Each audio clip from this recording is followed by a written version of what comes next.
एक ध्यानात घ्या, या देशाचा कणा सैनिक आहे. सैनिकाशिवाय आणि या देशात किसानाशिवाय देश जगू शकत नाही. जगवायचं काम या दोघांनीच करावं लागेल.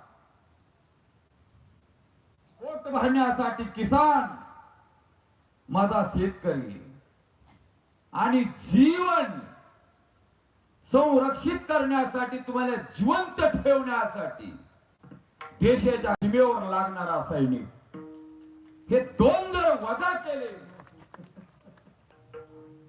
बघा काढून, अरे मिनिटामध्ये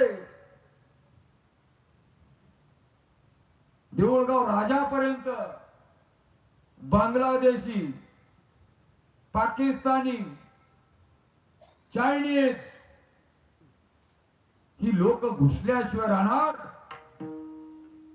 त्यांच्यापासून वाचवण्याचं काम, संरक्षण देण्याचं काम माझा सैनिक सीमेवर करतो. म्हणून कधीही या दोघांचे